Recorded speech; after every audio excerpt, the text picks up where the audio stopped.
रही रही तोर सुरतावे कि राजा मोर मन्ना मोर मोही डाली। रही रही तोर सुरतावे कि रानी ओ मन्ना मोर मोही डाली।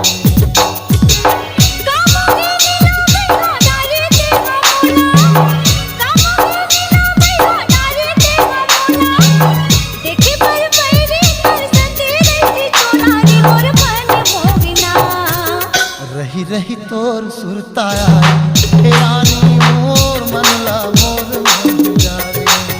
रही रही तोर सुरतावे कि राजा मोर मन्ना मोर मोही डाली। रही रही तोर सुरताया हे रानी मोर मनला मोर मोही डाली। रही रही तोर सुरतावे कि राजा मोर मन्ना मोर मोही डाली। सभी पहले एफेक्ट से देख लेते हैं।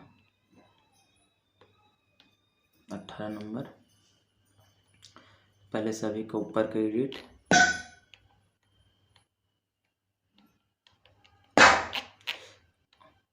आप लोग अपने हिसाब से भी भर सकते हैं यार, मैं अपने हिसाब से भरा हूँ।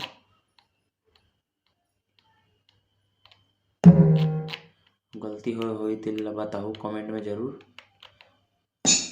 अधूरो मन के कोई मनपसंद गाना हो ही तेनों बताओ, बताने का जरूर कोशिश करूँ। वीडियो अच्छा लगे तो लाइक शेयर चैनल सब्सक्राइब जरूर कर लो।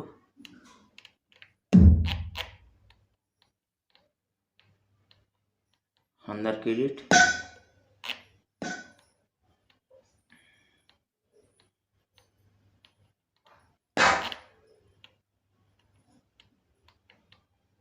अब वॉल्यूम अपने हिसाब से रखो यार। मैं यहाँ घर में बजाता हूँ ओकर कारण से वॉल्यूम ला मैं यहाँ कम ज़्यादा रख लेता हूँ, तुम अपने हिसाब से रख लो। मोर घर में झनकते होकर वजह से मैं यहाँ अपने हिसाब से रखता हूँ। अब मोर पास कोई साधन नहीं है यार स्टूडियो रिकॉर्डिंग करके, मैं बस इसने खुला रिकॉर्डिंग करता हूँ।